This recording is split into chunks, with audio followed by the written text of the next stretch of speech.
Hello friend, good morning to all of you. आप लोग कैसे हैं? मैं उम्मीद करता हूं कि आप लोग अच्छे होंगे। और हम आज से एक अहम प्रयास प्रारंभ करने वाले हैं, जो कि हिस्ट्री की पूरी सिलेबस को यूट्यूब पे बिल्कुल निःशुल्क करवाने का प्रयास करेंगे। और हिस्ट्री जो होगा वो लुसेंट और घटनाचक्र दोनों को मिला करके आसान भाषा में करवाया जाएगा और पूरा सिलेबस यूट्यूब पर बिल्कुल फ्री में करवाया जाएगा और एक अच्छे लेवल तक होगा। मान के चलिए पीसीएस लेवल तक करने का प्रयास करेंगे और कहीं से कोई प्रश्न न छूट पाए। इसको ध्यान में रखते हुए आज की कक्षा को बिना कुछ विशेष बातें किए हुए प्रारंभ कर रहे हैं। और इस प्रकार से आज हम एंशिएंट हिस्ट्री से स्टार्ट करेंगे। एंशिएंट के ख़त्म होने के बाद फिर मिडाइवल करेंगे, मिडाइवल हो जाने के बाद फिर मॉडर्न करेंगे। तो चलिए आज से एंशिएंट हिस्ट्री की टॉपिक प्रारंभ करते हैं।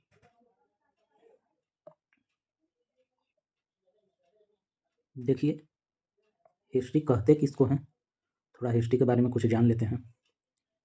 हिस्ट्री है क्या, इतिहास है क्या, उसको जानना जरूरी है।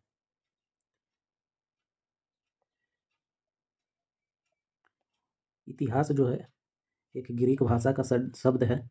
ग्रीक कहने का मतलब कि यूनानी, ग्रीक का हिंदी यूनान होता है और यहीं से यह शब्द लिया गया है, जो कि हिस्टोरिया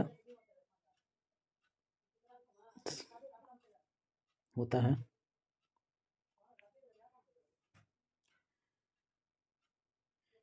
इतिहास का मतलब होता है कि भूतकाल की महत्वपूर्ण और संदर्भित घटनाओं को एक साथ संकलन करके संदर्भित करके जो हम पढ़ते हैं उसको इतिहास कहते हैं, और जिससे कि हम वर्तमान को प्रभावित कर रहे हैं। इसी प्रकार से अब इतिहास की शुरुआत कैसे हुआ इसको देखेंगे। तो इतिहास की शुरुआत जो है यूनान के एक प्रसिद्ध दार्शनिक थे जिनका कि नाम हेरोडोटस था। हेरोडोटस ने एक किताब लिखी है जिसका नाम था हिस्टोरिज। हेरोडोटस महोदय ने एक किताब लिखी जिसका नाम था हिस्टोरिज। क्या नाम था? हिस्टोरिज। इसी में हेरोडोटस महोदय ने सभी घटनाओं को संकलन किया और एक किताब लिख दिया। तो लोगों ने ऐसा कहा कि इन्होंने एक किताब लिख दिया है जिसमें सारी घटनाओं का संकलन किया गया है। आधुनिक युग में एक ऐसे पहले व्यक्ति थे जिन्होंने ऐसा किया था, इसलिए हेरोडोटस को इतिहास का पिता कहा जाने लगा। हेरोडोटस को इतिहास का पिता कहा जाने लगा। इसी प्रकार से एक व्यक्ति का और नाम देखने को मिलता है जिनका कि नाम रॉबर्ट ब्रूसफुट है। रॉबर्ट ब्रूसफुट ये जो थे इंग्लैंड के थे और इन्होंने ये जो थे सबसे पहली बार इन्होंने खुदाई करने का काम किया, जो कि मद्रास के क्षेत्र में किया। मद्रास में एक जगह था जिसका नाम पलवरम था। वहाँ पे इन्होंने 1863 ईस्वी में खुदाई प्रारंभ किया। इसीलिए रॉबर्ट ब्रूसफुट को प्रागैतिहासिक काल का जनक माना जाता है। रॉबर्ट ब्रूसफुट को प्रागैतिहासिक काल का जनक माना जाता है। तो इतना आप लोगों को समझ में आया होगा कि इतिहास क्या होता है। तो इतिहास शब्द जो है यूनानी भाषा के हिस्टोरिया से बना है और इन्होंने एक किताब लिखी जिसको कि हिस्टोरिस नामक पुस्तक, जो कि हेरोडोटस ने लिखा था। और ये रॉबर्ट ब्रूसफुट जो थे इन्होंने मद्रास के पलवरम में खुदाई के दौरान इनको सबसे पहले एक हैंडेक्स मिला था, इसलिए इनको प्रागैतिहासिक काल का जनक माना जाता है, जो कि 1863 ईस्वी में ही हस्तकुठार की खोज किए थे। और सबसे महत्वपूर्ण एक चीज़ और हिस्ट्री में पढ़ना है कि हिस्ट्री में हम लोग समय कैसे जानते हैं उसके बारे में पढ़ना होता है। उसको समझना बेहद ही ज़रूरी है, उसके बिना हम लोग हिस्ट्री को नहीं पढ़ सकते हैं। तो है क्या वो कि जैसे ईसा पूर्व एक शब्द होता है जिसको कि ईसवी पूर्व भी बोलते हैं, जिसको इंग्लिश में BC या BCE, बिफोर क्राइस्ट। और एक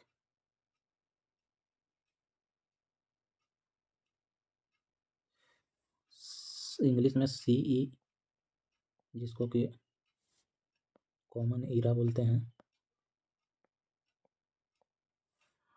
और एक होता है BCE, बिफोर कॉमन ईरा। और एक और इंग्लिश में शब्द होता है AD, जिसको कि एनो डोमिनी कहते हैं। और एक होता है BC, जिसको बिफोर क्राइस्ट बोलते हैं, बिफोर क्राइस्ट।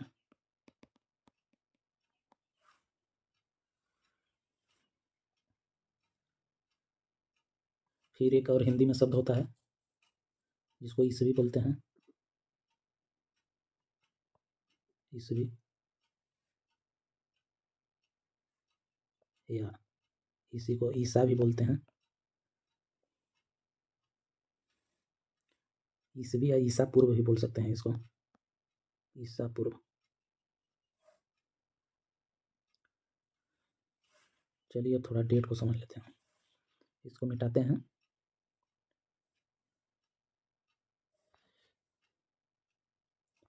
इसको मिटाते हैं, उसके बाद यहीं पे समझने का प्रयास करेंगे।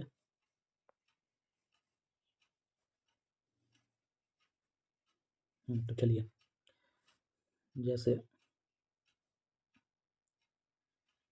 यहाँ पे 0 ले लेते हैं, फिर यहाँ पे 500 ले लेते हैं, यहाँ पे 2000 ले लेते हैं, यहाँ 2025 ले लिए। फिर 0 से पहले इधर चलेंगे तो इधर भी पहले कुछ रहा होगा समय, तो 500 ले लेते हैं, 2000 ले लेते हैं, 2025 ले लेते हैं। तो 0 से गणना करते हैं कि ईसा मसीह का जन्म से लेकर के, जो यहाँ पे 0 पे ईसा मसीह का जन्म हुआ, इसके बाद इधर की ओर लेंगे जितना तो सब ईसवी पूर्व हो जाएगा, और इधर से जितना लेंगे वो ईसवी पूर्व हो जाएगा, और 0 के बाद जो रहेगा ईसवी रहेगा। 2025 है तो 2025 ईस्वी हो जाएगा, जब तक 0 तक जाएंगे नहीं तब तक। और इधर से फिर जितने पीछे की ओर जाएंगे 0 से, तो सब ईस्वी पूर्व हो जाएगा। जैसे सिंधु घाटी सभ्यता पढ़ लेंगे तो उसमें जो होगा, जैसे बोलेंगे कि सिंधु घाटी सभ्यता 3300 ईस्वी पूर्व लिखेंगे। सिंधु घाटी सभ्यता में कुछ डेट रहेगा से 1821, तो उसको भी लिखेंगे ईस्वी पूर्व। मान लिया जाए कि गांधी जी के बारे में कुछ पढ़ेंगे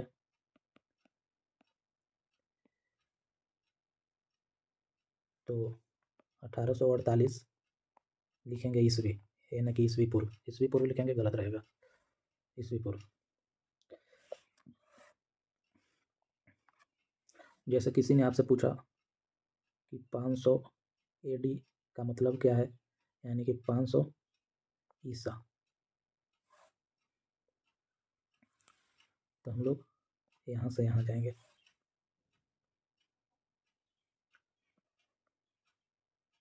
पूछेगा कोई कि 500 ईसा आज से कितना दिन पहले हो जाएगा, तो 2025 में से 500 माइनस कर देंगे तो हो जाएगा कितना, 1525। आज से 1525 वर्ष पहले के बारे में बात होगा। जैसे नेक्स्ट और ले लेते हैं 712 AD, जो कि भारत पर सबसे पहले और सफल मुस्लिम आक्रमण हुआ था। पूछेगा कि ये कब की बात हो रहा है, आज से कितना पहले, तो 2025 से 2025 में से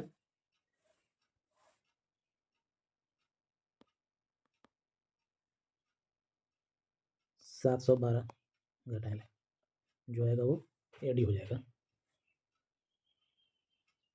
और BC निकालना रहेगा तो उसमें जोड़ना रहेगा और एडी में घटाना होगा, बस यही करना है।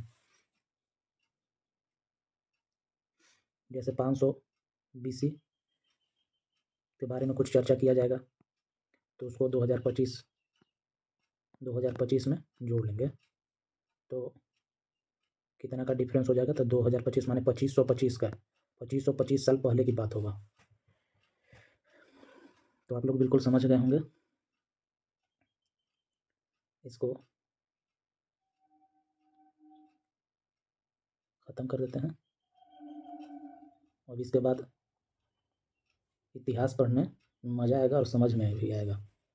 डेट बहुत ज़रूरी होता है इसके लिए, डेट ही नहीं समझेंगे तो कुछ समझ में नहीं आएगा।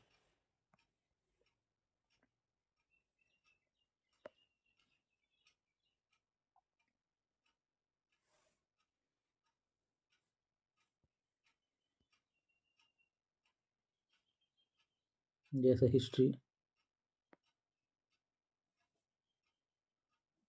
को 3 भाग में बांट करके पढ़ते हैं।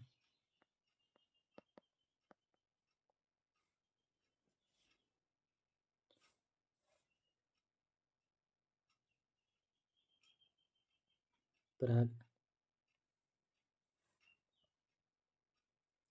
ऐतिहासिक,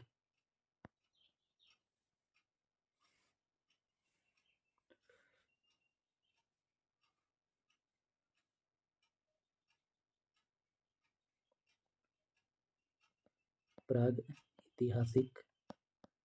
ऐतिहासिक, आद्य ऐतिहासिक और ऐतिहासिक। दूसरा में हो गया आद्य,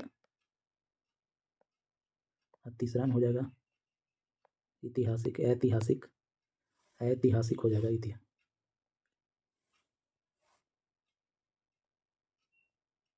ऐतिहासिक।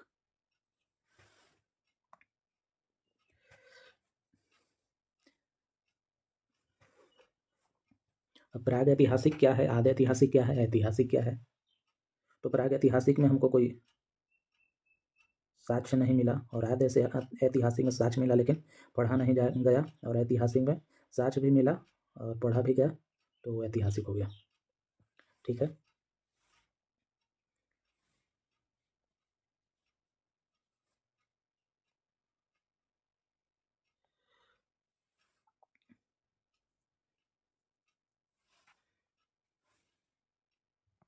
देखिए नीचे में समझाया हुआ है, birth of Jesus Christ, anno domini in the year of lord before Christ, जिसको BC बोलते हैं, एनो डोमिनी जिसको AD बोलते हैं। हम लोग अभी 2025 में हैं तो यहाँ है, जो आपको बताया गया था वही यहाँ पे है सारा, आप लोग देख लीजिएगा। देखिए इतिहास का वर्गीकरण 3 भागों में किया जाता है, जो अभी हम आप लोगों को बताएं। प्राग ऐतिहासिक काल, आद्य ऐतिहासिक काल, ऐतिहासिक। प्राग ऐतिहासिक है कि यह मानव संस्कृति का काल है जिसका कोई लिखित अभिलेख उपलब्ध नहीं है, अभी हम आपको बताया है। इस काल के इतिहास का अध्ययन पुरातात्विक साक्ष्यों से ही किया जाता है। इस काल को 3 भागों में विभाजित किया गया है, पूरा पाषाण, मध्य पाषाण और नव पाषाण। ठीक है। आद्य ऐतिहासिक, इसमें है क्या कि आद्य ऐतिहासिक प्राग ऐतिहासिक और आधुनिक इतिहास के बीच का काल है। ठीक है। प्राग ऐतिहासिक और आधुनिक के बीच के काल को आद्य ऐतिहासिक कहते हैं। आद्य ऐतिहासिक काल में लेखों का रिकॉर्ड मौजूद है, लेकिन बाद के युगों द्वारा इसे समझा नहीं जा सकता है, यानी कि जो अभिलेख लिखा हुआ साक्ष्य मिला उसको हम लोग पढ़ नहीं पाए, तो उसको आद्य ऐतिहासिक काल बोलेंगे। 2500 ईस्वी पूर्व से 600 ईस्वी पूर्व तक के काल को आद्य ऐतिहासिक काल कहते हैं। और ऐतिहासिक है कि वह काल जिसका जानकारी लिखित अभिलेखों में उपलब्ध है और उसको पढ़ा भी गया, उसको समझा भी गया। इस काल में 600 ईस्वी पूर्व के बाद की ऐतिहासिक गतिविधियां सम्मिलित है। यानी हम लोग आसान भाषा में कहेंगे कि प्राग ऐतिहासिक काल में कोई साक्ष्य नहीं मिला है,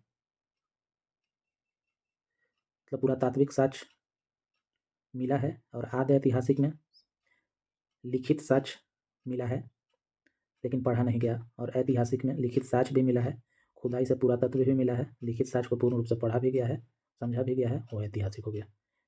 ठीक है, चलिए आगे चलते हैं। देखिए हिस्ट्री, इतिहास। प्राग ऐतिहासिक काल 25 लाख से लेकर के 3000 ईसा पूर्व तक के काल को प्राग ऐतिहासिक काल कहते हैं, और आद्य ऐतिहासिक काल 3000 से लेकर के 600 ईसा पूर्व तक के काल को आद्य ऐतिहासिक कहते हैं, और ऐतिहासिक काल 600 ईस्वी पूर्व से लेकर के, ईस्वी पूर्व या ईसा पूर्व दोनों सेम है, आप लोग कंफ्यूज मत होइएगा, और अभी वर्तमान तक के काल को ऐतिहासिक बोलते हैं। प्राग ऐतिहासिक काल में पाषाण काल है। पाषाण काल को भी 3 भाग में बांट करके पढ़ते हैं, जैसे पूरा पाषाण काल, मध्य पाषाण काल, नव पाषाण काल। पूरा पाषाण काल सबसे पुराना काल हो गया, जो 25 लाख से 10,000 ईसा पूर्व, पूरा यानी कि पुराना। मध्य पाषाण काल, तो पूरा पाषाण काल और नव पाषाण काल के बीच के जो काल हो गया वो मध्य पाषाण काल हो गया, जो कि 10,000 से लेकर के 6,000 बीसी तक के जितने उसके बीच के अध्ययन करते हैं वो मध्य पाषाण काल में आता है। नव पाषाण काल सबसे नया हो गया, जो कि 6,000 बीसी से लेकर के 4,000 बीसी तक के काल को नव पाषाण काल कहते हैं। आद्य ऐतिहासिक काल में देख लीजिए, तो इसमें ताम्रपाषाण और महापाषाण, इंडियन वैली सिविलाइजेशन के बारे में पढ़ना है, जो कि निम्न पूरा पाषाण काल, मध्य पूरा पाषाण काल, उच्च पूरा पाषाण काल। इसको भी 3 भाग में बांट करके पढ़ेंगे, जो जिससे कि सहूलियत होगा। निम्न पूरा पाषाण काल का काल हो गया 25 लाख से लेकर के 1 लाख बीसी तक। मध्य पूरा पाषाण का 1 लाख से 4,000 बीसी तक, और उच्च पूरा पाषाण 4,000 से लेकर के 10,000। यानी कि पूछेगा सबसे पुराना पाषाण कौन है, तो निम्न पाषाण, निम्न पूरा पाषाण सबसे पुराना हो गया। और मध्य पूरा पाषाण जो है, निम्न पूरा पाषाण और उच्च पूरा पाषाण के बीच के जो काल है उसको मध्य पूरा पाषाण काल बोलते हैं। और उच्च पूरा पाषाण काल जो कि सबसे नवीनतम काल को बोलेंगे। चलिए, निम्न पूरा पाषाण में क्या पढ़ेंगे हम लोग, तो सोहन संस्कृति पढ़ेंगे, उसमें मद्रास संस्कृति पढ़ेंगे, ये सब हम लोग निम्न पूरा पाषाण काल में पढ़ेंगे। चलिए एक बार रिकॉल करते हैं। प्राग ऐतिहासिक काल क्या है, तो कोई लिखित साक्ष्य नहीं है इसमें। आद्य ऐतिहासिक काल में लिखित साक्ष्य तो है, लेकिन उसको हम लोग पढ़ समझ नहीं पाए, और ऐतिहासिक काल में लिखित साक्ष्य मिला, पढ़ भी पाए और समझ भी पाए, और उसी को ऐतिहासिक बोलेंगे। भारतीय इतिहास का वर्गीकरण: प्राचीन भारतीय, प्राग ऐतिहासिक काल, मध्य भारतीय इतिहास, आधुनिक भारतीय इतिहास और स्वतंत्र भारतीय इतिहास। हम लोग इसको 4 टर्म में पढ़ लेंगे। प्राचीन भारतीय इतिहास, उसके बाद मध्यकालीन भारतीय इतिहास, उसके बाद आधुनिक भारतीय इतिहास। इसके अंतर्गत हम लोग स्वतंत्रता के बाद भारतीय इतिहास जो है उसको आधुनिक में ही पढ़ेंगे, अलग करके भी पढ़ सकते हैं, पार्ट बाई पार्ट, कोई दिक्कत नहीं है। प्राचीन भारतीय इतिहास में हम लोग पाषाण काल पढ़ेंगे, वैदिक काल पढ़ेंगे, गुप्त काल पढ़ेंगे, और मध्यकाल से पहले यानी कि पूर्व मध्यकाल को प्राचीन में पढ़ लेंगे। पाषाण काल, सिंधु घाटी सभ्यता, वैदिक काल, महाजनपद एवं मौर्य, मलयोत्तर, गुप्त, गुप्तोत्तर, और दक्षिण भारत का इतिहास जो कि पूर्व मध्यकाल में आ जाएगा। चलिए नेक्स्ट देखते हैं।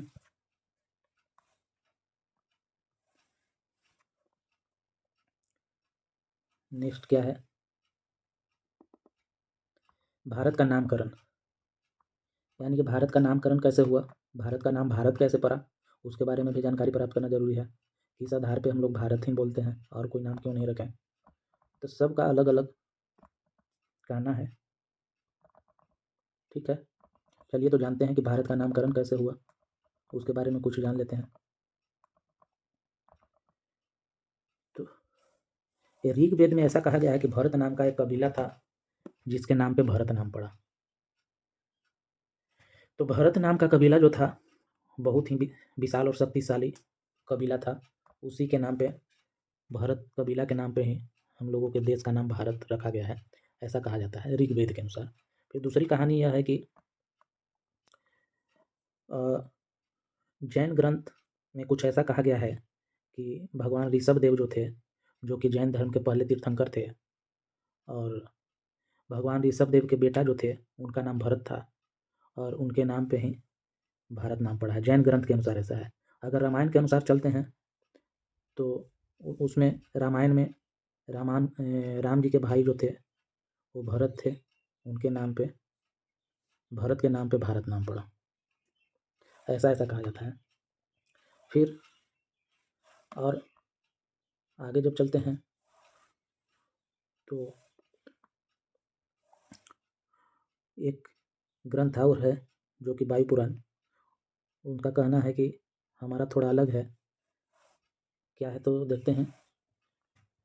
राजा जो दुष्यंत थे और देवी शकुंतला, उनके पुत्र जो थे भरत थे, उनके नाम पर भी ऐसा कहा गया है कि भारत का नाम भारत रखा गया है। ये सब कुछ कहानियाँ थे जिससे पता चलता है कि भारत नाम कैसे पड़ा। ऑथेंटिक रूप से दिया गया है यहाँ पे कि भारत जो है ऋग्वेद के अनुसार भरत नामक कबीला के अनुसार से भारत नाम पड़ा। चलिए, महाकाव्य व पुराण, भारतवर्ष और भारत एक विशाल भूखंड जो कि जम्बू द्वीप का हिस्सा था। जम्बू द्वीप हम लोग पूजा पाठ में भी तो जो दिया हुआ है श्लोक वगैरह, उसमें भी जम्बू द्वीप का वर्णन किया गया है, इसका भी उल्लेख है। और ऐसे ऐसे हम लोगों के यहाँ 7 द्वीप थे, जो देखते हैं कि कौन कौन थे 7 द्वीप। तो नीचे देखिए दिया हुआ है, जम्बू द्वीप हो गया,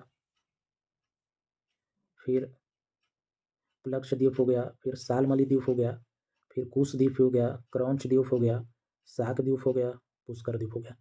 ये पृथ्वी पर कुल मिलाकर के 7 द्वीप थे, जो इस प्रकार थे: जम्बू द्वीप, प्लक्ष द्वीप, सालमली द्वीप, कुश द्वीप, क्रौंच द्वीप, शाक द्वीप, पुष्कर द्वीप। ये कुल 7 द्वीप थे और इन द्वीपों को मिलाकर ही सप्तद्वीप से पृथ्वी का निर्माण हुआ है। और इस प्रकार से इन 7 द्वीप का योगदान है जो कि पृथ्वी निर्माण में है। और भारत जो है, यही जम्बू द्वीप जो है, इसी का हिस्सा भारत है। चलिए आगे देखते हैं क्या है। हाँ, तो इंडो यूरोपीय भाषा का शब्द है इंडिया, जो है इंडो यूरोपीय भाषा का शब्द है। ग्रीक और संस्कृत, हिंदी, उर्दू, अंग्रेजी, फ्रांसीसी, जर्मन, पुर्तगाली, स्पेनिश, डच, फारसी, बांग्ला, पंजाबी, रूसी। द्रविड़ परिवार की भाषा तमिल, तेलुगु, कन्नड़ और मलयालम। विंध्य पर्वत उत्तर व दक्षिण का विभाजक है। नस्लीय समूह प्रोटो ऑस्ट्रेलियाइड, भूमध्यसागरीय, कोकेशियाई, नेग्रिटोस, मंगोलियाइड, इंडो आर्यन। ये सब मुख्य रूप से ये सब नस्ल जो कि भारत में पाया जाता है। और ग्रीक और संस्कृत,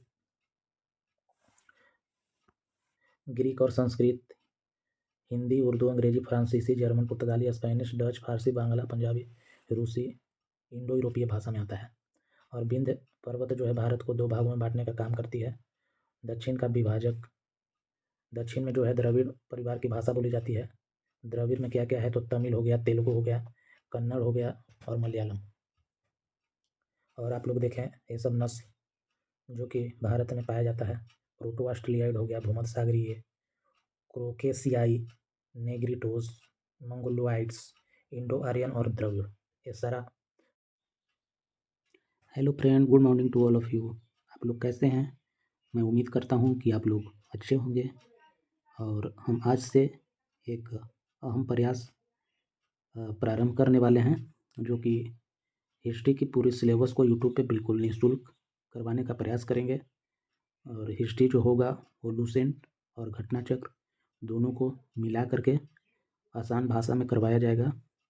और पूरा सिलेबस यूट्यूब पर बिल्कुल फ्री में करवाया जाएगा और एक अच्छे लेवल तक होगा। मान के चलिए PCS लेवल तक करने का प्रयास करेंगे और कहीं से कोई प्रश्न न छूट पाए, इसको ध्यान में रखते हुए आज की कक्षा को बिना कुछ विशेष बातें किए हुए प्रारंभ कर रहे हैं। और इस प्रकार से आज हम एंशिएंट हिस्ट्री से स्टार्ट करेंगे। एंशिएंट के ख़त्म होने के बाद फिर मिडाइवल करेंगे, मिडाइवल हो जाने के बाद फिर मॉडर्न करेंगे। तो चलिए आज से एंशिएंट हिस्ट्री की टॉपिक प्रारंभ करते हैं।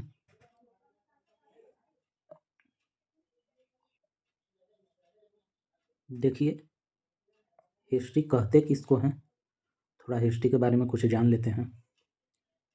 हिस्ट्री है क्या, इतिहास है क्या, उसको जानना जरूरी है।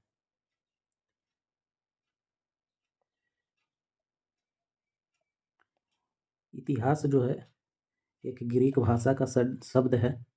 ग्रीक कहने का मतलब कि यूनानी, ग्रीक का हिंदी यूनान होता है और यहीं से यह शब्द लिया गया है, जो कि हिस्टोरिया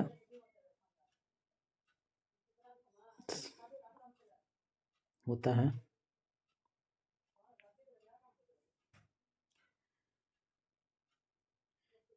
इतिहास का मतलब होता है कि भूतकाल की महत्वपूर्ण और संदर्भित घटनाओं को एक साथ संकलन करके संदर्भित करके जो हम पढ़ते हैं उसको इतिहास कहते हैं, और जिससे कि हम वर्तमान को प्रभावित कर रहे हैं।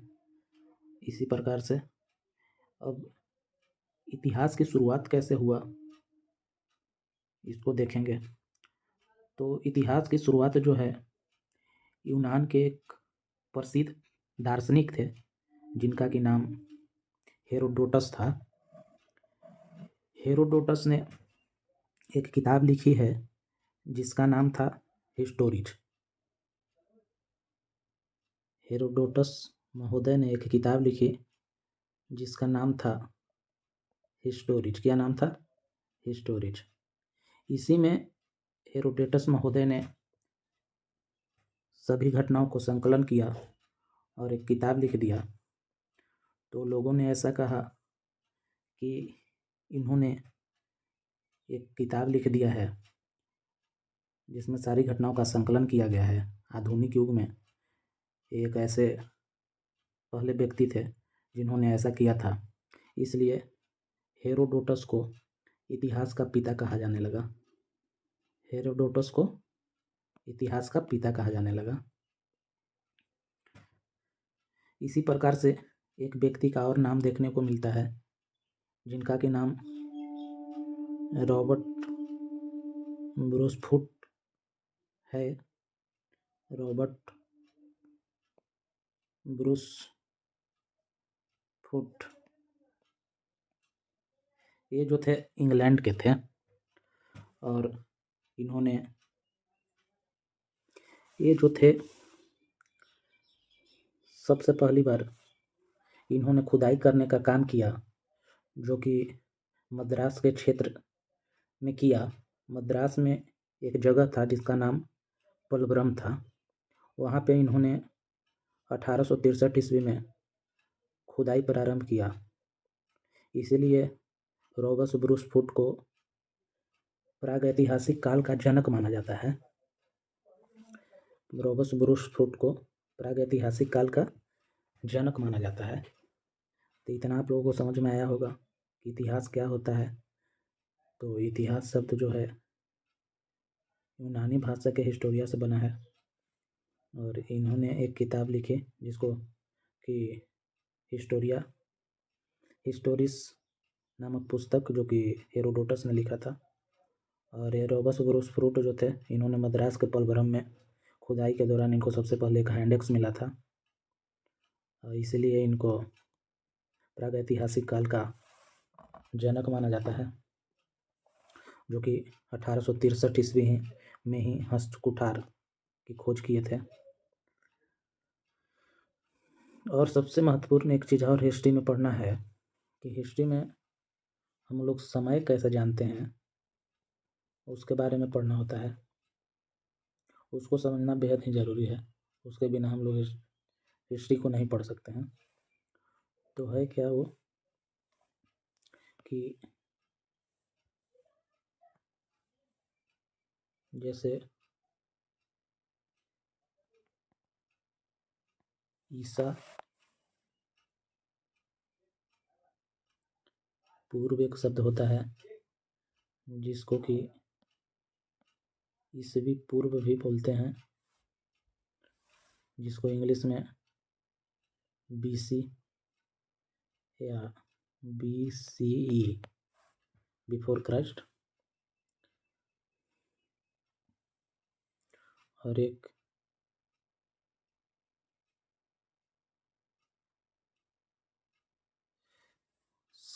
इंग्लिश में CE जिसको कि कॉमन ईरा बोलते हैं।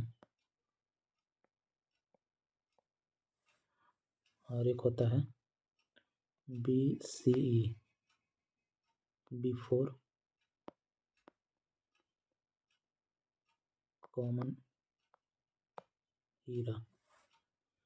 और एक और इंग्लिश में शब्द होता है AD, जिसको कि एनो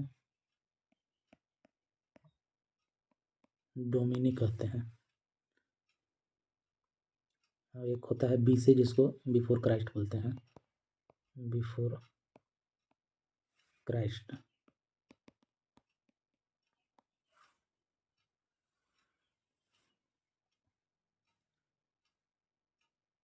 फिर एक और हिंदी में शब्द होता है जिसको ईसवी बोलते हैं, ईसवी, या इसी को ईसा भी बोलते हैं।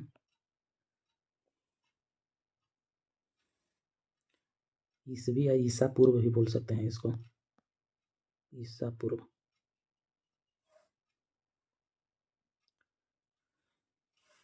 चलिए अब थोड़ा डेट को समझ लेते हैं। इसको मिटाते हैं,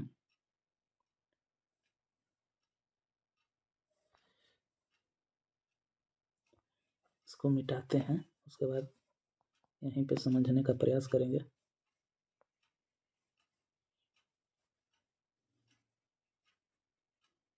तो चलिए, जैसे यहाँ पे 0 ले लेते हैं, फिर यहाँ पे 500 ले लेते हैं, यहाँ पे 2000 ले लेते हैं, यहाँ 2025 ले लिए। फिर 0 से पहले इधर चलेंगे तो इधर भी पहले कुछ रहा होगा समय, तो 500 ले लेते हैं, 2000 ले लेते हैं, 2025 ले लेते हैं। तो 0 से गणना करते हैं कि ईसा मसीह का जन्म से लेकर के, जो यहाँ पे 0 पे ईसा मसीह का जन्म हुआ, इसके बाद इधर की ओर लेंगे जितना तो सब ईसवी पूर्व हो जाएगा, और इधर से जितना लेंगे वो ईसवी पूर्व हो जाएगा, और 0 के बाद जो रहेगा ईसवी रहेगा। 2025 है तो 2025 ईस्वी हो जाएगा, जब तक 0 तक जाएंगे नहीं तब तक। इधर से फिर जितने पीछे की ओर जाएंगे 0 से तो सब ईस्वी पूर्व हो जाएगा। जैसे सिंधु घाटी सभ्यता पढ़ लेंगे तो उसमें जो होगा, जैसे बोलेंगे कि सिंधु घाटी सभ्यता 3300 ईस्वी पूर्व लिखेंगे। सिंधु घाटी सभ्यता में कुछ डेट रहेगा से 1821, तो उसको भी लिखेंगे ईस्वी पूर्व। मान लिया जाए कि गांधी जी के बारे में कुछ पढ़ेंगे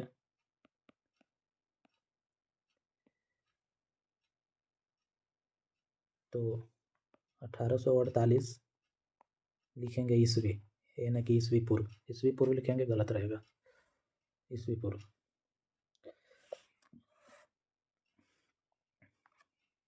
जैसे किसी ने आपसे पूछा कि 500 एडी का मतलब क्या है, यानी कि 500 ईसा, तो हम लोग यहाँ से यहाँ जाएंगे।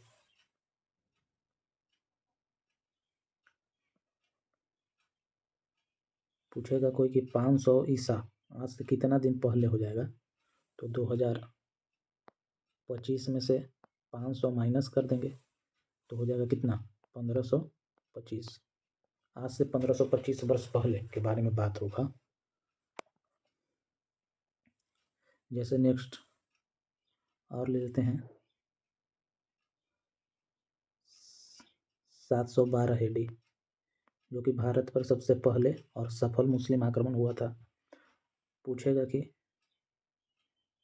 ये कब की बात हो रहा है, आज से कितना पहले, तो 2025 से 2025 में से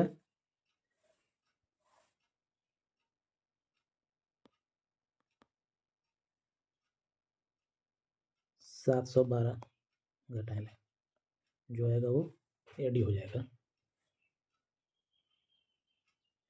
और बीसी निकालना रहेगा तो उसमें जोड़ना रहेगा और एडी में घटाना होगा, बस यही करना है।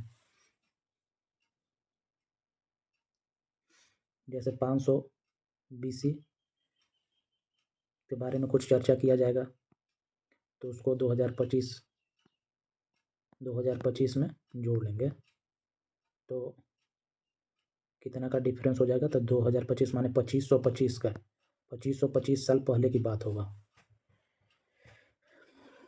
तो आप लोग बिल्कुल समझ गए होंगे। इसको ख़त्म कर देते हैं। अब इसके बाद इतिहास पढ़ने मज़ा आएगा और समझ में भी आएगा। डेट बहुत ज़रूरी होता है इसके लिए। डेट ही नहीं समझेंगे तो कुछ समझ में नहीं आएगा।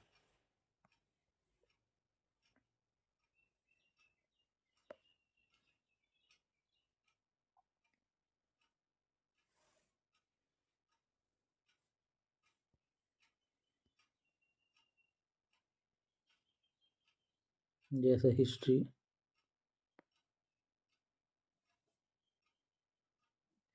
को 3 भाग में बांट करके पढ़ते हैं।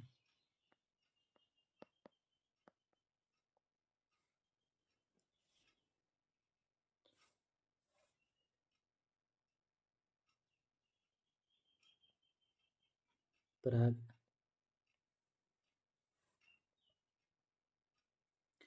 ऐतिहासिक,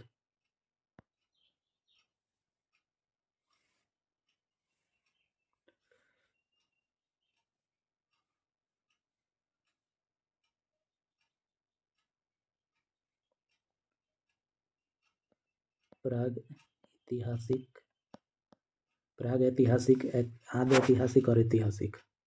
दूसरा में हो गया आद्य, तीसरा में हो जाएगा ऐतिहासिक, ऐतिहासिक, ऐतिहासिक हो जाएगा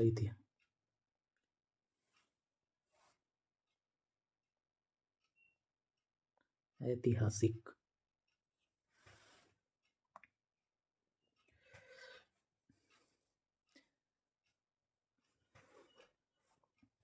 अब प्राग ऐतिहासिक क्या है, आद्य ऐतिहासिक क्या है, ऐतिहासिक क्या है? तो प्राग ऐतिहासिक में हमको कोई साक्ष्य नहीं मिला, और आद्य से ऐतिहासिक में साक्ष्य मिला लेकिन पढ़ा नहीं गया, और ऐतिहासिक में साक्ष्य भी मिला और पढ़ा भी गया, तो वो ऐतिहासिक हो गया। ठीक है।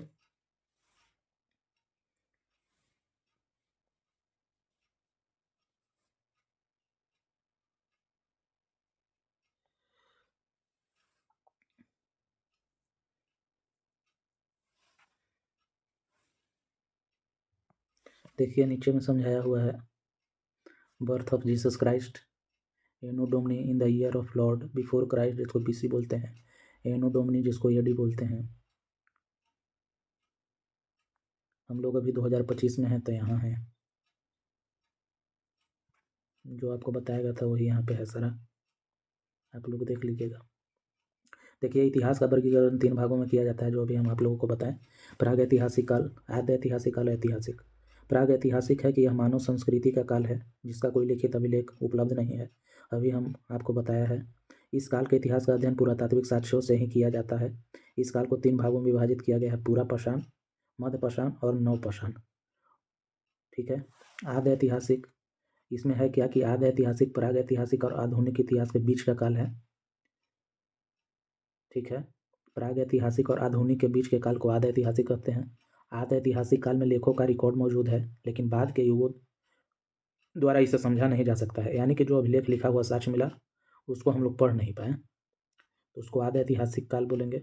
2500 ईस्वी पूर्व से 600 ईस्वी पूर्व तक के काल को आद्य ऐतिहासिक काल कहते हैं। और ऐतिहासिक है कि वह काल जिसका जानकारी लिखित अभिलेखों में उपलब्ध है और उसको पढ़ा भी गया, उसको समझा भी गया। इस काल में 600 ईस्वी पूर्व के बाद की ऐतिहासिक गतिविधियां सम्मिलित है। यानी हम लोग आसान भाषा में कहेंगे कि प्राग ऐतिहासिक काल में कोई साक्ष्य नहीं मिला है, मतलब पुरातात्विक साक्ष्य मिला है, और आद्य ऐतिहासिक में लिखित साक्ष्य मिला है लेकिन पढ़ा नहीं गया, और ऐतिहासिक में लिखित साक्ष्य भी मिला है, खुदाई से पुरातत्व भी मिला है, लिखित साक्ष्य को पूर्ण रूप से पढ़ा भी गया है, समझा भी गया है, वो ऐतिहासिक हो गया। ठीक है, चलिए आगे चलते हैं। देखिए हिस्ट्री, इतिहास। प्राग ऐतिहासिक काल 25 लाख से लेकर के 3000 ईसा पूर्व तक के काल को प्राग ऐतिहासिक काल कहते हैं, और आद्य ऐतिहासिक काल 3000 से लेकर के 600 ईस्वी ईसा पूर्व तक के काल को आद्य ऐतिहासिक कहते हैं, और ऐतिहासिक काल 600 ईस्वी पूर्व से लेकर के, ईस्वी पूर्व या ईसा पूर्व दोनों सेम है, आप लोग कंफ्यूज मत होइएगा, और अभी वर्तमान तक के काल को ऐतिहासिक बोलते हैं। प्राग ऐतिहासिक काल में पाषाण काल है। पाषाण काल को भी 3 भाग में बांट करके पढ़ते हैं, जैसे पूरा पाषाण काल, मध्य पाषाण काल, नव पाषाण काल। पूरा पाषाण काल सबसे पुराना काल हो गया, जो 25 लाख से 10,000 ईसा पूर्व, पूरा यानी कि पुराना। मध्य पाषाण काल, तो पूरा पाषाण काल और नव पाषाण काल के बीच के जो काल हो गया वो मध्य पाषाण काल हो गया, जो कि 10,000 से लेकर के 6,000 बीसी तक के जितने उसके बीच के अध्ययन करते हैं वो मध्य पाषाण काल में आता है। नव पाषाण काल सबसे नया हो गया, जो कि 6,000 बीसी से लेकर के 4,000 बीसी तक के काल को नव पाषाण काल कहते हैं। आद्य ऐतिहासिक काल में देख लीजिए तो इसमें ताम्रपाषाण और महापाषाण, इंडियन वैली सिविलाइजेशन के बारे में पढ़ना है, जो कि निम्न पूरा पाषाण काल, मध्य पूरा पाषाण काल, उच्च पूरा पाषाण काल। इसको भी 3 भाग में बांट करके पढ़ेंगे, जो जिससे कि सहूलियत होगा। निम्न पूरा पाषाण काल का काल हो गया 25 लाख से लेकर के 1 लाख बीसी तक। मध्य पूरा पाषाण का 1 लाख से 4,000 बीसी तक, और उच्च पूरा पाषाण 4,000 से लेकर के 10,000 बीसी। यानी कि पूछेगा सबसे पुराना पाषाण कौन है, तो निम्न पाषाण, निम्न पूरा पाषाण सबसे पुराना हो गया। और मध्य पूरा पाषाण जो है, निम्न पूरा पाषाण और उच्च पूरा पाषाण के बीच के जो काल है उसको मध्य पूरा पाषाण काल बोलते हैं। और उच्च पूरा पाषाण काल जो कि सबसे नवीनतम काल को बोलेंगे। चलिए, निम्न पूरा पाषाण में क्या पढ़ेंगे हम लोग, तो सोहन संस्कृति पढ़ेंगे, उसमें मद्रास संस्कृति पढ़ेंगे, ये सब हम लोग निम्न पूरा पाषाण काल में पढ़ेंगे। चलिए एक बार रिकॉल करते हैं। प्राग ऐतिहासिक काल क्या है, तो कोई लिखित साक्ष्य नहीं है इसमें। आद्य ऐतिहासिक काल में लिखित साक्ष्य तो है, लेकिन उसको हम लोग पढ़ समझ नहीं पाए, और ऐतिहासिक काल में लिखित साक्ष्य मिला, पढ़ भी पाए और समझ भी पाए, और उसी को ऐतिहासिक बोलेंगे। भारतीय इतिहास का वर्गीकरण: प्राचीन भारतीय, प्राग ऐतिहासिक काल, मध्य भारतीय इतिहास, आधुनिक भारतीय इतिहास और स्वतंत्र भारतीय इतिहास। हम लोग इसको 4 टर्म में पढ़ लेंगे। प्राचीन भारतीय इतिहास, उसके बाद मध्यकालीन भारतीय इतिहास, तो उसके बाद आधुनिक भारतीय इतिहास। इसके अंतर्गत हम लोग स्वतंत्रता के बाद भारतीय इतिहास जो है उसको आधुनिक में ही पढ़ेंगे, अलग करके भी पढ़ सकते हैं, पार्ट बाई पार्ट, कोई दिक्कत नहीं है। प्राचीन भारतीय इतिहास में हम लोग पाषाण काल पढ़ेंगे, वैदिक काल पढ़ेंगे, गुप्त काल पढ़ेंगे, और मध्यकाल से पहले यानी कि पूर्व मध्यकाल को प्राचीन में पढ़ लेंगे।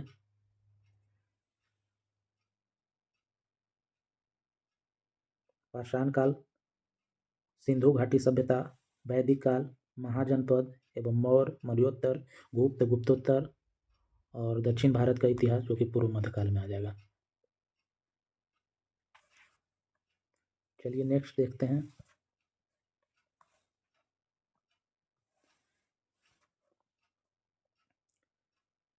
नेक्स्ट क्या है, भारत का नामकरण, यानी कि भारत का नामकरण कैसे हुआ, भारत का नाम भारत कैसे पड़ा, उसके बारे में भी जानकारी प्राप्त करना जरूरी है। किस आधार पे हम लोग भारत ही बोलते हैं और कोई नाम क्यों नहीं रखें, तो सबका अलग अलग कहना है, ठीक है। चलिए तो जानते हैं कि भारत का नामकरण कैसे हुआ, उसके बारे में कुछ जान लेते हैं। तो ऋग्वेद में ऐसा कहा गया है कि भरत नाम का एक कबीला था जिसके नाम पे भरत नाम पड़ा। तो भरत नाम का कबीला जो था बहुत ही विशाल और शक्तिशाली कबीला था, उसी के नाम पे, भरत कबीला के नाम पे ही हम लोगों के देश का नाम भारत रखा गया है, ऐसा कहा जाता है ऋग्वेद के अनुसार। फिर दूसरी कहानी यह है कि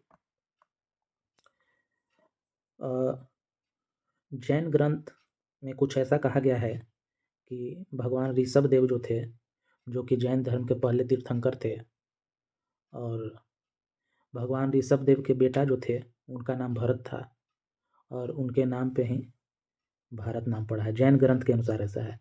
अगर रामायण के अनुसार चलते हैं तो उसमें रामायण में राम जी के भाई जो थे वो भरत थे, उनके नाम पे, भरत के नाम पे भारत नाम पड़ा, ऐसा ऐसा कहा जाता है। फिर और आगे जब चलते हैं तो एक ग्रंथ और है जो कि वायु पुराण। उनका कहना है कि हमारा थोड़ा अलग है। क्या है तो देखते हैं। राजा जो दुष्यंत थे और देवी शकुंतला, उनके पुत्र जो थे भरत थे, उनके नाम पर भी ऐसा कहा गया है कि भारत का नाम भारत रखा गया है। ये सब कुछ कहानियाँ थे जिससे पता चलता है कि भारत नाम कैसे पड़ा। ऑथेंटिक रूप से दिया गया है यहाँ पे कि भारत जो है ऋग्वेद के अनुसार भरत नामक कबीला के अनुसार से भारत नाम पड़ा। चलिए, महाकाव्य व पुराण भारतवर्ष और भारत एक विशाल भूखंड जो कि जम्बू द्वीप का हिस्सा था। जम्बू द्वीप हम लोग पूजा पाठ में भी तो जो दिया हुआ है श्लोक वगैरह, उसमें भी जम्बू द्वीप का वर्णन किया गया है, इसका भी उल्लेख है। और ऐसे ऐसे हम लोगों के यहाँ 7 द्वीप थे, जो देखते हैं कि कौन कौन थे 7 द्वीप। तो नीचे देखिए दिया हुआ है। जम्बू द्वीप हो गया, फिर लक्षद्वीप हो गया, फिर सालमली द्वीप हो गया, फिर कुश द्वीप हो गया, क्रौंच द्वीप हो गया, शाक द्वीप हो गया, पुष्कर द्वीप हो गया। ये पृथ्वी पर कुल मिलाकर के 7 द्वीप थे जो इस प्रकार थे: जम्बू द्वीप, लक्षद्वीप, सालमली द्वीप, कुश द्वीप, क्रौंच द्वीप, शाक द्वीप, पुष्कर द्वीप।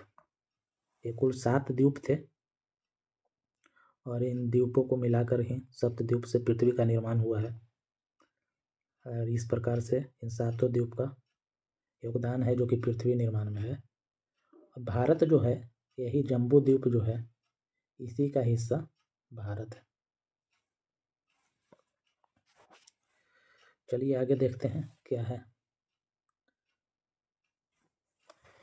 हाँ, तो इंडो यूरोपीय भाषा का शब्द है इंडिया जो है, इंडो यूरोपीय भाषा का शब्द है।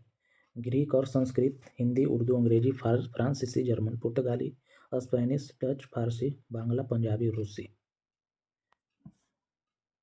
द्रविड़ परिवार की भाषा तमिल, तेलुगु, कन्नड़ और मलयालम।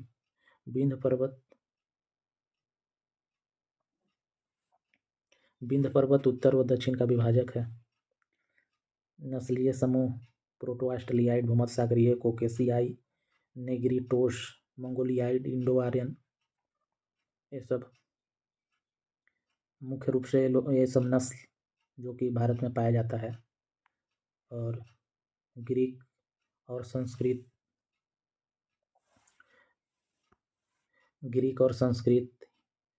हिंदी, उर्दू, अंग्रेजी, फ्रांसीसी, जर्मन, पुर्तगाली, स्पेनिश, डच, फारसी, बांग्ला, पंजाबी, रूसी इंडो यूरोपीय भाषा में आता है। और विंध्य पर्वत जो है भारत को 2 भागों में बांटने का काम करती है। दक्षिण का विभाजक, दक्षिण में जो है द्रविड़ परिवार की भाषा बोली जाती है। द्रविड़ में क्या क्या है तो तमिल हो गया, तेलुगु हो गया, कन्नड़ हो गया और मलयालम। और आप लोग देखें ये सब नस्ल जो कि भारत में पाया जाता है, प्रोटो ऑस्ट्रेलियाइड हो गया, भूमध्यसागरीय, क्रोकेशियाई, नेग्रिटोस, मंगोलोइड्स, इंडो आर्यन और द्रविड़, ये सारा। Hello friend, good morning to all of you. आप लोग कैसे हैं? मैं उम्मीद करता हूँ कि आप लोग अच्छे होंगे। और हम आज से एक अहम प्रयास प्रारंभ करने वाले हैं जो कि हिस्ट्री की पूरी सिलेबस को यूट्यूब पे बिल्कुल निःशुल्क करवाने का प्रयास करेंगे।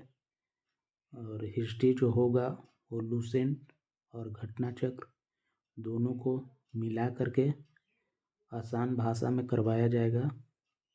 और पूरा सिलेबस यूट्यूब पर बिल्कुल फ्री में करवाया जाएगा और एक अच्छे लेवल तक होगा।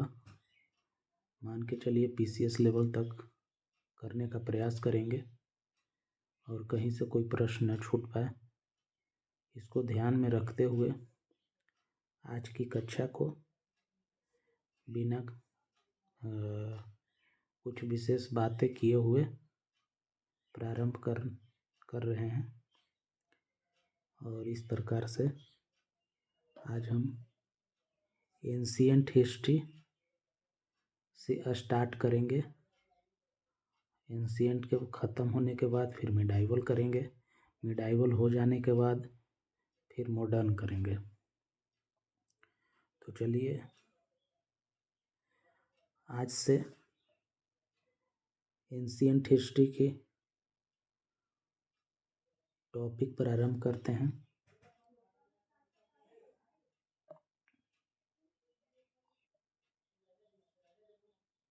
देखिए, हिस्ट्री कहते किसको हैं, थोड़ा हिस्ट्री के बारे में कुछ जान लेते हैं। हिस्ट्री है क्या,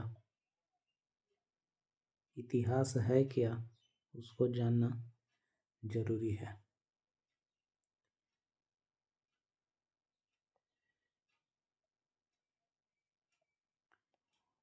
इतिहास जो है एक ग्रीक भाषा का शब्द है। ग्रीक कहने का मतलब कि यूनानी। ग्रीक का हिंदी यूनान होता है और यहीं से यह शब्द लिया गया है, जो कि हिस्टोरिया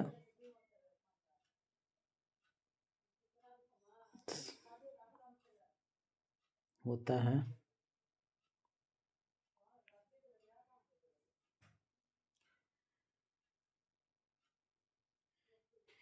इतिहास का मतलब होता है कि भूतकाल की महत्वपूर्ण और संदर्भित घटनाओं को एक साथ संकलन करके संदर्भित करके जो हम पढ़ते हैं उसको इतिहास कहते हैं, और जिससे कि हम वर्तमान को प्रभावित कर रहे हैं।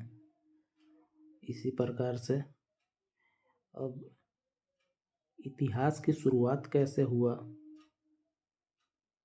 इसको देखेंगे। तो इतिहास की शुरुआत जो है यूनान के एक प्रसिद्ध दार्शनिक थे जिनका कि नाम हेरोडोटस था। हेरोडोटस ने एक किताब लिखी है जिसका नाम था हिस्टोरिज। हेरोडोटस महोदय ने एक किताब लिखी जिसका नाम था हिस्टोरिज। क्या नाम था? हिस्टोरिज। इसी में हेरोडोटस महोदय ने सभी घटनाओं को संकलन किया और एक किताब लिख दिया। तो लोगों ने ऐसा कहा कि इन्होंने एक किताब लिख दिया है जिसमें सारी घटनाओं का संकलन किया गया है। आधुनिक युग में एक ऐसे पहले व्यक्ति थे जिन्होंने ऐसा किया था, इसलिए हेरोडोटस को इतिहास का पिता कहा जाने लगा। हेरोडोटस को इतिहास का पिता कहा जाने लगा। इसी प्रकार से एक व्यक्ति का और नाम देखने को मिलता है जिनका के नाम रॉबर्ट ब्रूसफुट है। रॉबर्ट ब्रूसफुट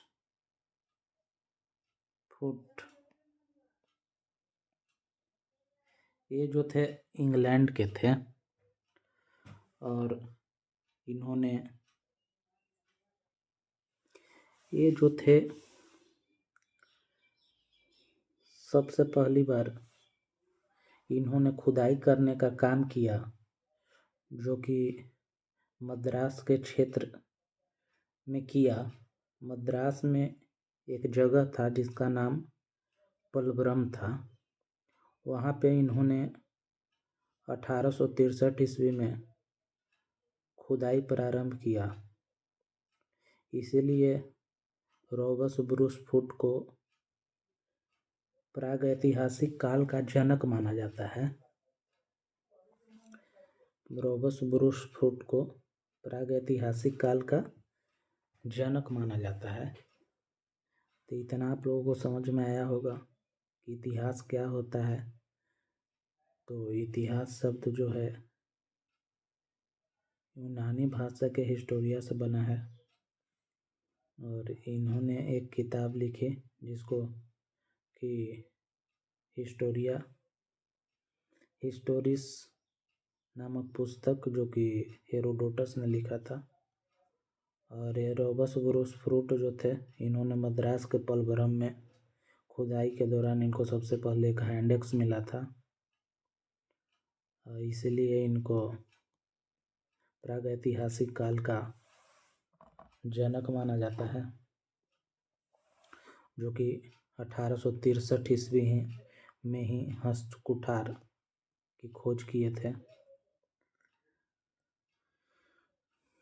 और सबसे महत्वपूर्ण एक चीज़ और हिस्ट्री में पढ़ना है कि हिस्ट्री में हम लोग समय कैसे जानते हैं, उसके बारे में पढ़ना होता है। उसको समझना बेहद ही ज़रूरी है। उसके बिना हम लोग हिस्ट्री को नहीं पढ़ सकते हैं। तो है क्या वो कि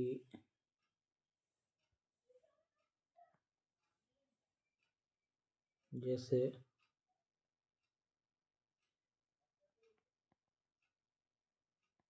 ईसा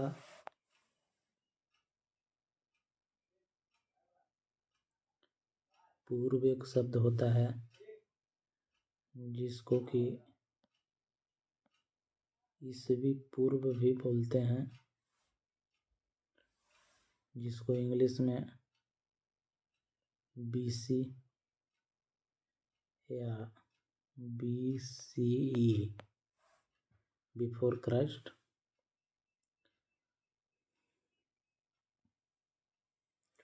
और एक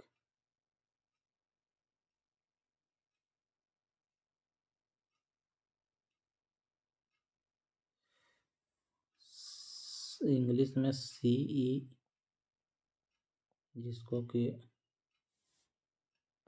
कॉमन ईरा बोलते हैं।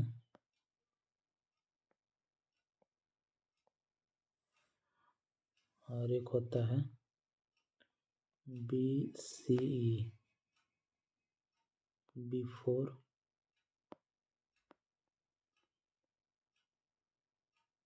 कॉमन ईरा। और एक और इंग्लिश में शब्द होता है AD, जिसको कि एनो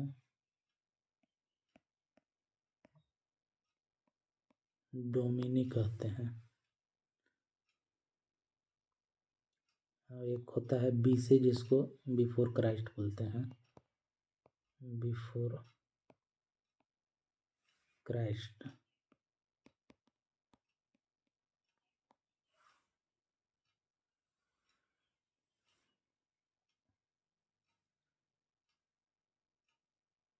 फिर एक और हिंदी में शब्द होता है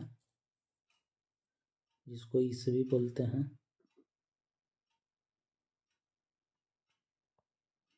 ईसवी।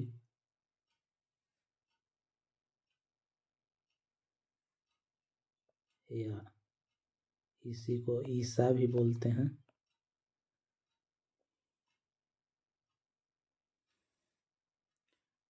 ईसवी या ईसा पूर्व भी बोल सकते हैं इसको, ईसा पूर्व।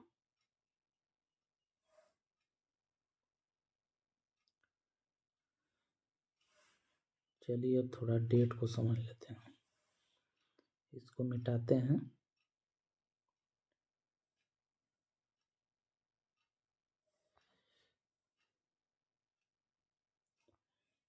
इसको मिटाते हैं, उसके बाद यहीं पे समझने का प्रयास करेंगे।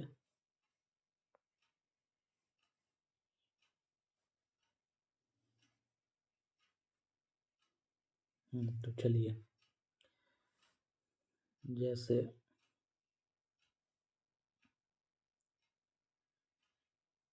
यहाँ पे जीरो ले लेते हैं। फिर यहाँ पे 500 ले लेते हैं। यहाँ पे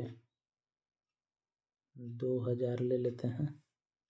यहाँ 2025 ले लिए। फिर जीरो से पहले इधर चलेंगे तो इधर भी पहले कुछ रहा होगा समय, तब 500 ले लेते हैं। 2000 ले लेते हैं। 2025 ले लेते हैं। तो जीरो से गणना करते हैं कि ईसा मसीह का जन्म से लेकर के जो यहाँ पे जीरो पे ईसा मसीह का जन्म हुआ, इसके बाद इधर की ओर लेंगे जितना तो सब ईसवी पूर्व हो जाएगा, और इधर से जितना लेंगे वो ईसवी पूर्व हो जाएगा, और जीरो के बाद जो रहेगा ईसवी रहेगा।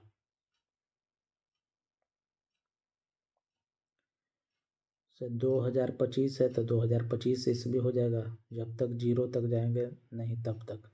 इधर से फिर जितने पीछे की ओर जाएंगे जीरो से तो ये सब ईस्वी पूर्व हो जाएगा। जैसे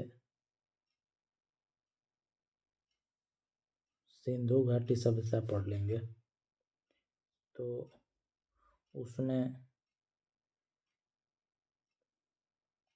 उसमें जो होगा, जैसे बोलेंगे कि सिंधु घाटी सभ्यता 3300 ईस्वी पूर्व लिखेंगे। सिंधु घाटी सभ्यता में कुछ डेट रहेगा से 1821, तो उसको भी लिखेंगे ईस्वी पूर्व। मान लिया जाए कि गांधी जी के बारे में कुछ पढ़ेंगे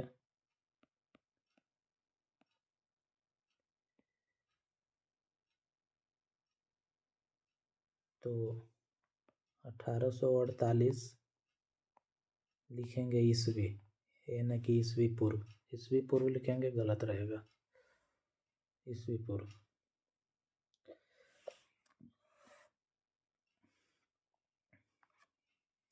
जैसे किसी ने आपसे पूछा कि 500 AD का मतलब क्या है, यानी कि 500 ईसा।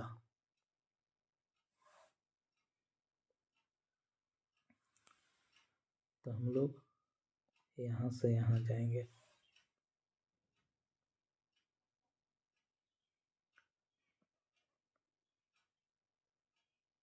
पूछेगा कोई कि 500 ईसा आज से कितना दिन पहले हो जाएगा, तो 2025 में से 500 माइनस कर देंगे तो हो जाएगा कितना, 1525। आज से 1525 वर्ष पहले के बारे में बात होगा। जैसे नेक्स्ट और ले लेते हैं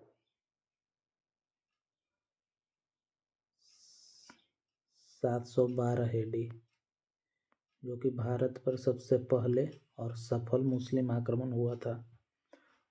पूछेगा कि ये कब की बात हो रहा है,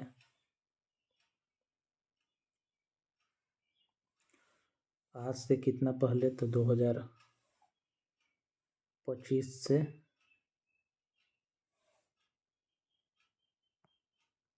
2025 में से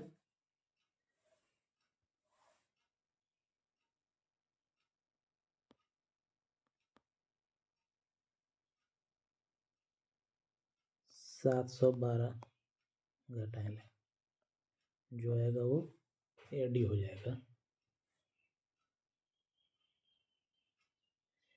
और BC निकालना रहेगा तो उसमें जोड़ना रहेगा और AD में घटाना होगा, बस यही करना है।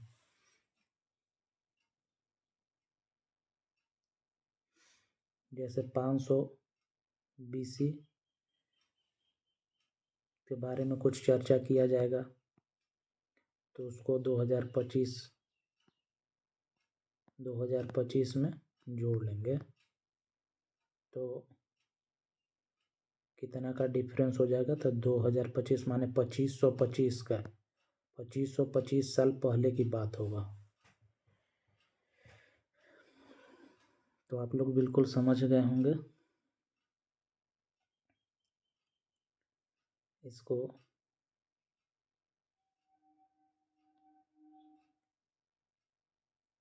ख़त्म कर देते हैं। अब इसके बाद इतिहास पढ़ने मज़ा आएगा और समझ में भी आएगा। डेट बहुत ज़रूरी होता है इसके लिए। डेट ही नहीं समझेंगे तो कुछ समझ में नहीं आएगा।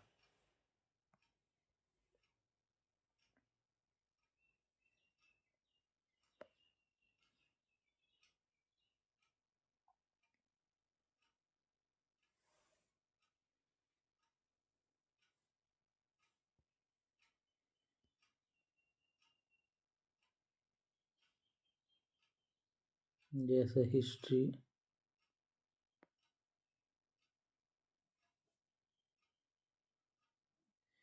को 3 भाग में बांट करके पढ़ते हैं।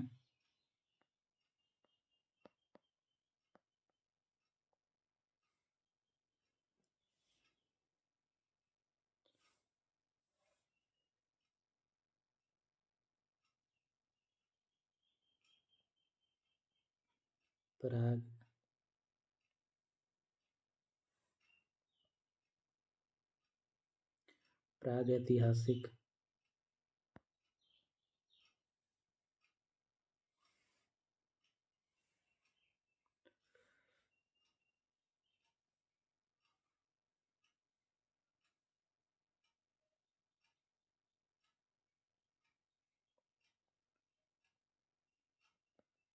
प्राग ऐतिहासिक, प्राग ऐतिहासिक, आद्य ऐतिहासिक और ऐतिहासिक।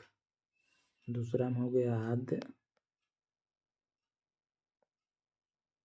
और तीसरा में हो जाएगा ऐतिहासिक। ऐतिहासिक ऐतिहासिक हो जाएगा इतिहास।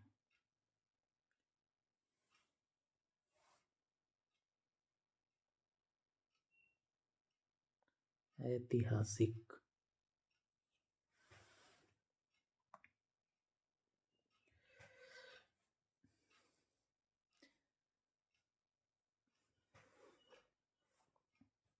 अब प्राग ऐतिहासिक क्या है, आद्य ऐतिहासिक क्या है, ऐतिहासिक क्या है? तो प्राग ऐतिहासिक में हमको कोई साक्ष्य नहीं मिला, और आद्य से ऐतिहासिक में साक्ष्य मिला लेकिन पढ़ा नहीं गया, और ऐतिहासिक में साक्ष्य भी मिला और पढ़ा भी गया, तो ऐतिहासिक हो गया। ठीक है।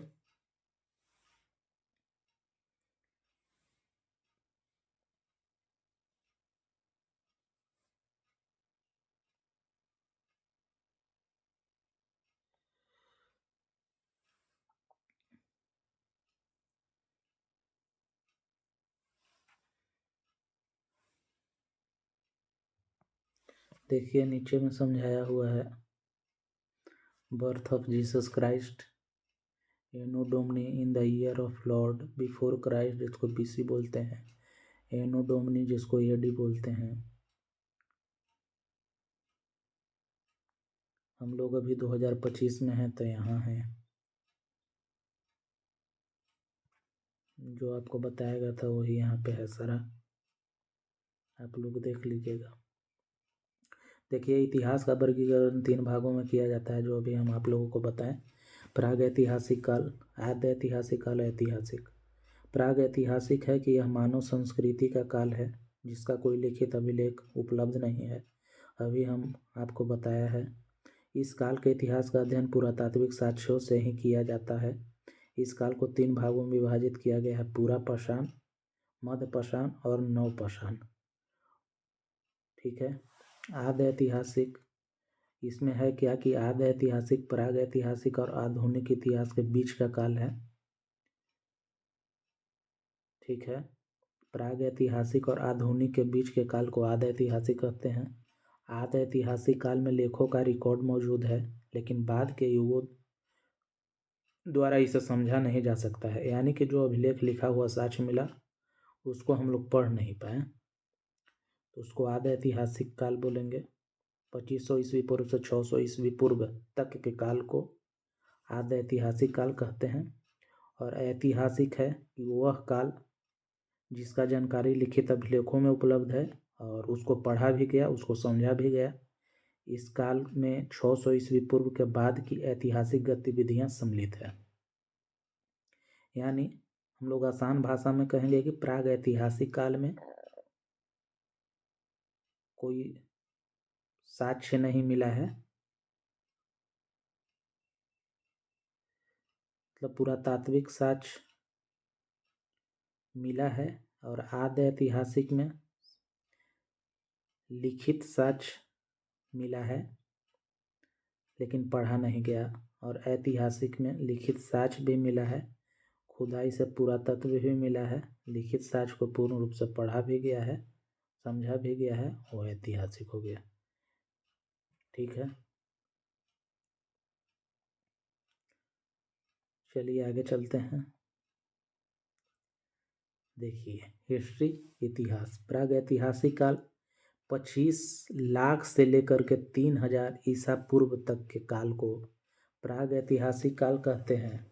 और आद्य ऐतिहासिक काल 3000 से लेकर के 600 ईसा पूर्व तक के काल को आद्य ऐतिहासिक कहते हैं। और ऐतिहासिक काल 600 ईस्वी पूर्व से लेकर के, ईस्वी पूर्व या ईसा पूर्व दोनों सेम है, आप लोग कंफ्यूज मत होइएगा, अभी वर्तमान तक के काल को ऐतिहासिक बोलते हैं। प्राग ऐतिहासिक काल में पाषाण काल है। पाषाण काल को भी 3 भाग में बांट करके पढ़ते हैं, जैसे पूरा पाषाण काल, मध्य पाषाण काल, नव पाषाण काल।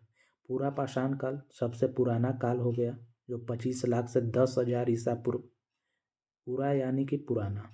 मध्य पाषाण काल, तो पूरा पाषाण काल और नव पाषाण काल के बीच के जो काल हो गया वो मध्य पाषाण काल हो गया, जो कि 10,000 से लेकर के 6,000 बीसी तक के जितने उसके बीच के अध्ययन करते हैं वो मध्य पाषाण काल में आता है।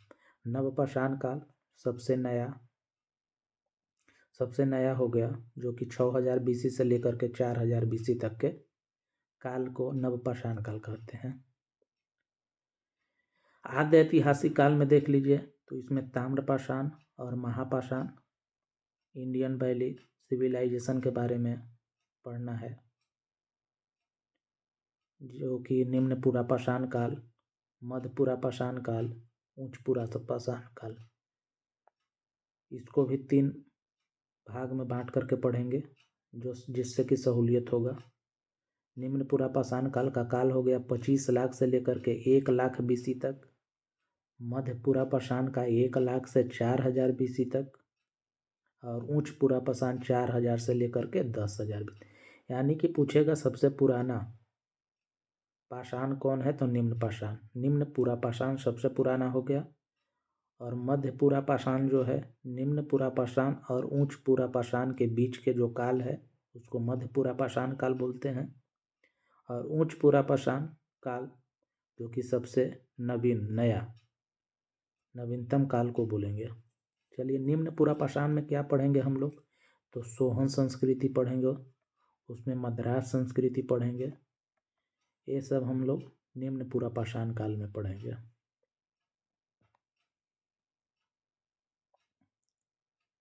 चलिए एक बार रिकॉल करते हैं। प्राग ऐतिहासिक काल क्या है, तो कोई लिखित साक्ष्य नहीं है इसमें। आद्य ऐतिहासिक काल में लिखित साक्ष्य तो है, लेकिन उसको हम लोग पढ़ समझ नहीं पाए। और ऐतिहासिक काल में लिखित साक्ष्य मिला, पढ़ भी पाए और समझ भी पाए, और उसी को ऐतिहासिक बोलेंगे।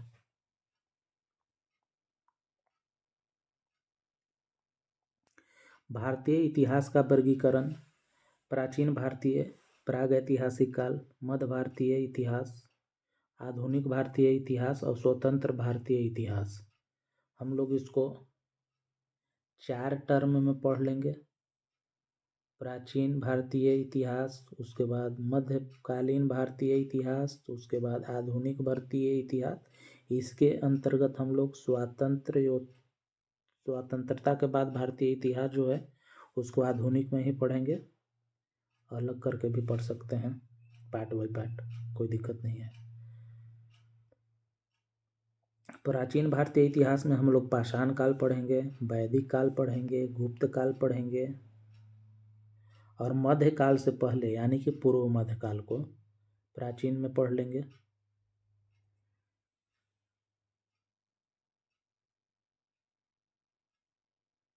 पाषाण काल, सिंधु घाटी सभ्यता, वैदिक काल, महाजनपद एवं मौर्य, मौर्योत्तर, गुप्त, गुप्तोत्तर और दक्षिण भारत का इतिहास जो कि पूर्व मध्यकाल में आ जाएगा।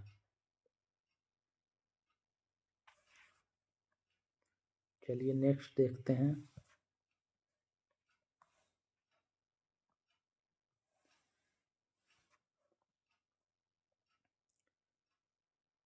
नेक्स्ट क्या है? भारत का नामकरण, यानी कि भारत का नामकरण कैसे हुआ, भारत का नाम भारत कैसे पड़ा, उसके बारे में भी जानकारी प्राप्त करना जरूरी है।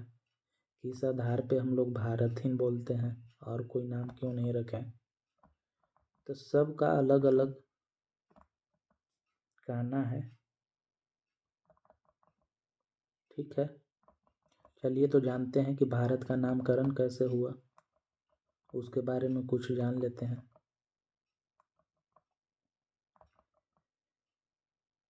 तो ऋग्वेद में ऐसा कहा गया है कि भरत नाम का एक कबीला था जिसके नाम पे भरत नाम पड़ा।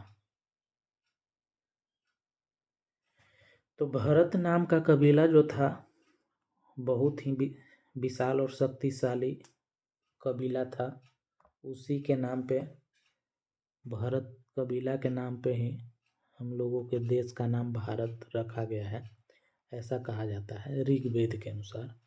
फिर दूसरी कहानी यह है कि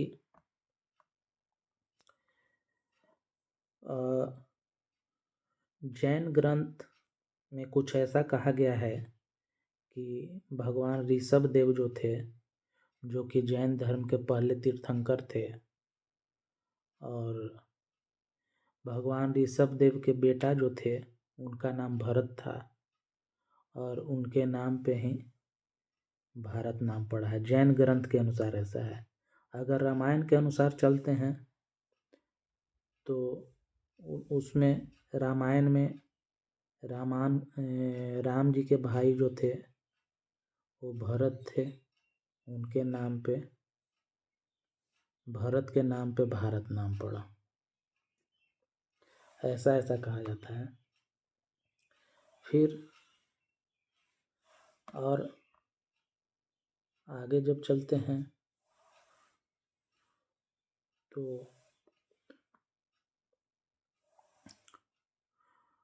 एक ग्रंथ और है जो कि वायु पुराण, उनका कहना है कि हमारा थोड़ा अलग है।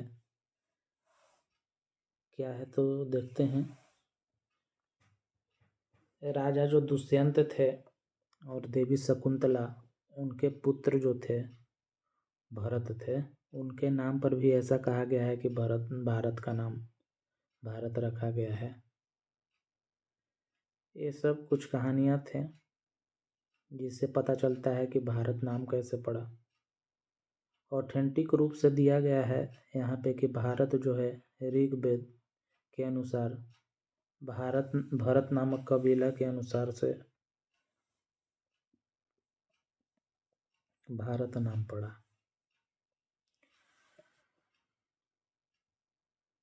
चलिए, महाकाव्य व पुराण, भारतवर्ष और भारत एक विशाल भूखंड जो कि जम्बू द्वीप का हिस्सा था। जम्बू द्वीप हम लोग पूजा पाठ में भी तो जो दिया हुआ है श्लोक वगैरह, उसमें भी जम्बू द्वीप का वर्णन किया गया है, इसका भी उल्लेख है।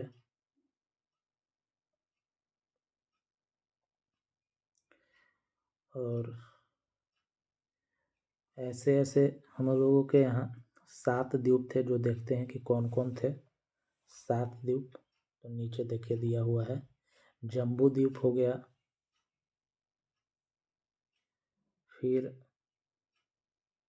प्लक्ष द्वीप हो गया, फिर सालमली द्वीप हो गया, फिर कुश द्वीप हो गया, क्रौंच द्वीप हो गया, शाक द्वीप हो गया, पुष्कर द्वीप हो गया। ये पृथ्वी पर कुल मिलाकर के 7 द्वीप थे जो इस प्रकार थे: जम्बू द्वीप,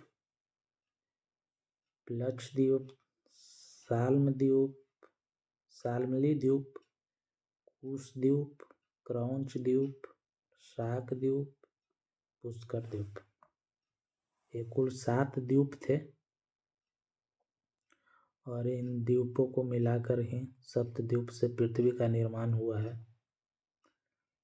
और इस प्रकार से इन 7 द्वीप का योगदान है जो कि पृथ्वी निर्माण में है। भारत जो है, यही जम्बू द्वीप जो है, इसी का हिस्सा भारत है।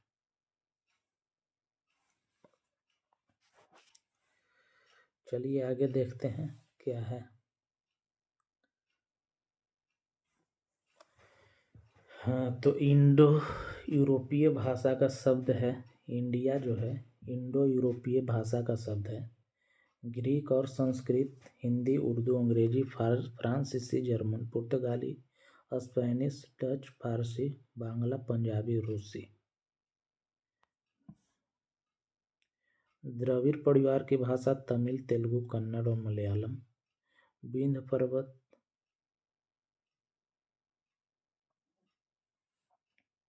विंध्य पर्वत उत्तर व दक्षिण का विभाजक है।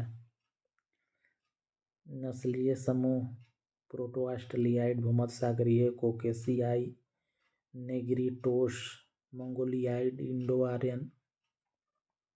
ये सब मुख्य रूप से ये सब नस्ल जो कि भारत में पाया जाता है। और ग्रीक और संस्कृत,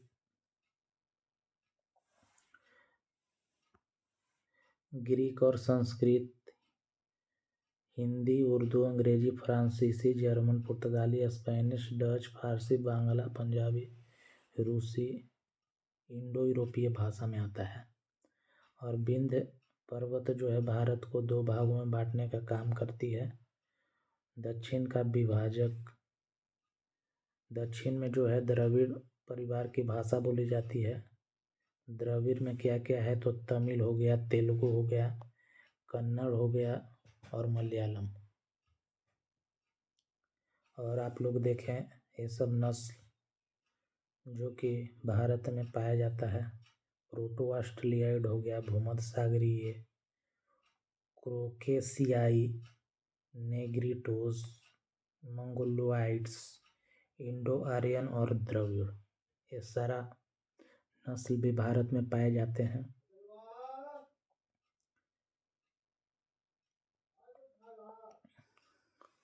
ठीक है, मुझे उम्मीद है आप लोग समझ पा रहे होंगे। चलिए आगे बढ़ते हैं। नेक्स्ट क्या है इसको देखते हैं।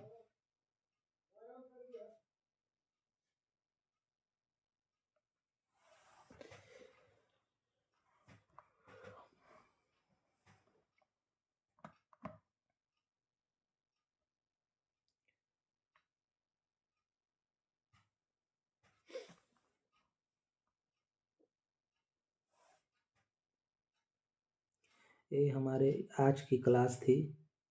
आज हम यहीं तक रहने देंगे। हम लोग भारत के नामकरण के बारे में पढ़ें, भारत का नाम भारत कैसे पड़ा और इतिहास के बारे में जानें और ये सब तमाम चीज़ों के बारे में जानकारी प्राप्त किए। और आज यहीं तक रहने देते हैं। कल इससे आगे बढ़ेंगे। कल से क्लास और ही अच्छा होगा। चलिए ठीक है, धन्यवाद, जय हिंद।